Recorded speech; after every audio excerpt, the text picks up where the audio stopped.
Hi there. Thank you so much for joining me today. This is Julie DiMatteo from the paperpixie.com. I'm an independent Stampin' Up! Demonstrator in the US, and in this video tutorial, I'm going to show you how to make this really cute lidded mini milk carton. I love how this works. The lid comes off, and inside of it, I've got 2 of the mini Reese's peanut butter cups, but you could fit all kinds of cute little treats in here. The interior of this box is about 1 1/4 by 1 1/4. And I want to give a shout out to fellow German demonstrator Brigitte Keiling. She did a similar project to this. I was so inspired by it, so I decided to get to work and pixie-fy it in imperial measurements and just put my own little twist on it. So thank you, Brigitte. And I want to show you how fun and easy this is to make. So let's go ahead and get started. First, I'm going to start with a piece of Call Me Clover cardstock that measures 3 11/16 by 3 11/16. That's 1/16 less than 3 3/4 square. And I'm going to score this on all 4 sides at 1 1/4 inches.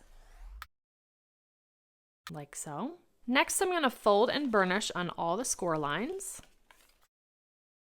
And then referring to the template here, we're going to be cutting these tabs sort of in a pinwheel pattern. And I like to cut from the back side of the cardstock. It's easier for me to see the score lines. So I'm just going to cut up the right vertical score line, stopping at the first horizontal score line. Then I'm going to turn it a 1/4 turn and do the same thing. So that right score line, cut up to the first horizontal score line, 1/4 turn, and then I'll do the remaining 2. All right, next I'm going to come in and all those little tabs I made, I'm going to come in and notch those tabs or miter them. And then just continue my way around to all 4 tabs. And the last thing we need to do this piece is just cut just a little sliver, like about a 1/16 of an inch, off the end of each of those tabs. And that's because since we cut this to 3 11/16 and scored it at 1 1/4 all the way around, that makes this little center square a little bit smaller than 1 1/4. So by cutting off about a 1/16 of an inch or a little sliver, that ensures that when we glue this box together, this edge is not crossing over that score line. And I just want to quickly show you that now matches our template here. Now using multi-purpose glue, I'm going to apply glue to each of the 4 tabs. We're going to do one at a time. I'm going to line up this cut edge with this score line to form one of our box base corners here. Now the liquid glue is really nice because you can kind of wiggle things into place here.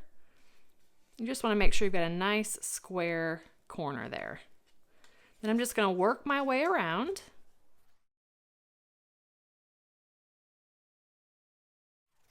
Then this final tab is always just a little bit trickier to get in, so just take your time and get that popped in before you adhere it down. And there is our box base. Because it's a cube and the way we folded the tabs in, it's a nice sturdy box base. Now we can go ahead and stack the Reese's peanut butter cups. Now I just put one upside down, it really doesn't matter, and then one on top of it there. And that's going to be ready for our milk carton lid. Let's go ahead and do that one. For that, I have a piece of the 2018 to 2020 in color 6x6 designer series paper. This is in the Call Me Clover pattern, and this piece measures 2 inches by 5 3/8 inches. Along the 2-inch side, we're going to score this at 3/8 of an inch and 1 1/8. Then I'm going to rotate it clockwise, and we're going to score this. And we're going to score this at 1 1/4 inches, 2 1/2, 3 3/4, and 5. And then I'm going to make little short score lines at 1 7/8, but only down to that first horizontal score line. I know that's hard to see on here.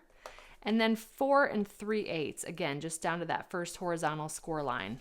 Now if I flip it over, you can probably see those 2 little short score lines. This pattern is easier to see on the back, so let me show you a template here. Where we've done those short score lines, I'm going to just bring in a ruler, place my stylus at the bottom of the short score line, bring my ruler to the stylus, and then score down on the diagonal. And I will just repeat that for all these little diagonal pieces. Okay, those are going to be on the 2nd and 4th panels, which I know you can't see on this.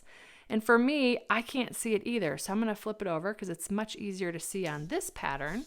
And it's okay if you score on the back side of the paper, it will still work just as well. So I'm going to bring the ruler there and I'm going to do my diagonal score lines. And I think you can see those there.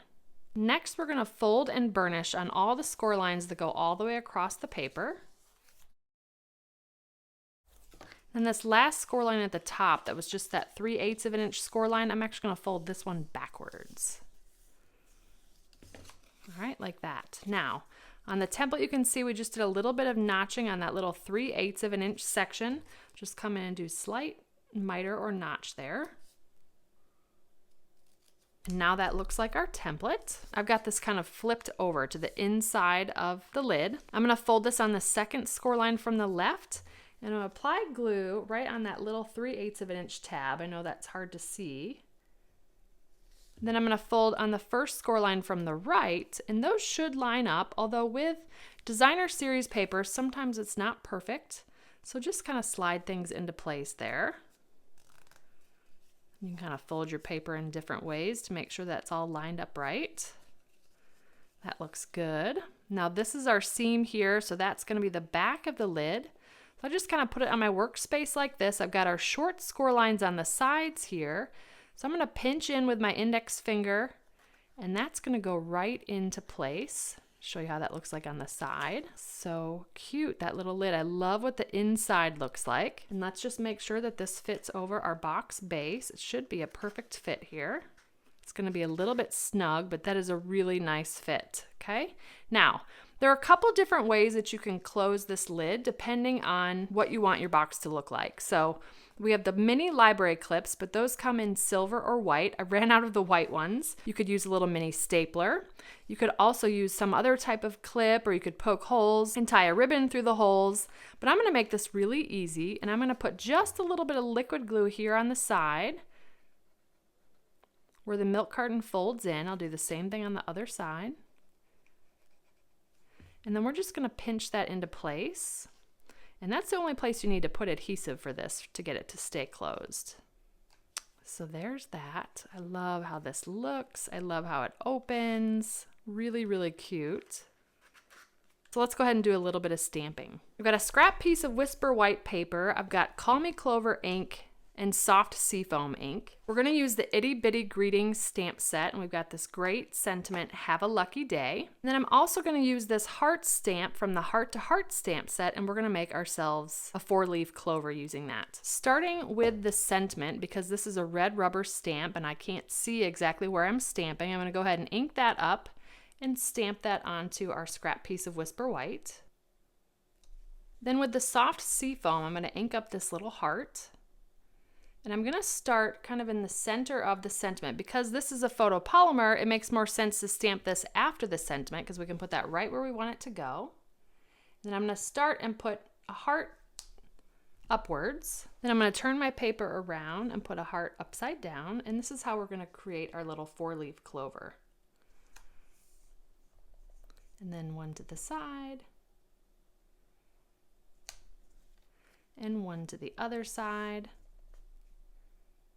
This does not have to be perfect, and they're not perfect in nature either, are they? But look how cute that little lucky shamrock is. Then I'm going to punch this sentiment out with our 1-inch circle punch. Then I've got a scrap piece of the gold glimmer paper, and we'll punch out a 1 1/8 scallop circle. I'm going to layer these two together with liquid glue. And then I like to put just my punch over that while that glue adheres, because sometimes it's a little tricky to adhere to the gold glimmer paper. Could use mini glue dots for this as well. Then I'm just going to grab a pair of dimensionals, and I want to make sure I only put the dimensionals in the top on the back. Okay, so our sentiment is this way.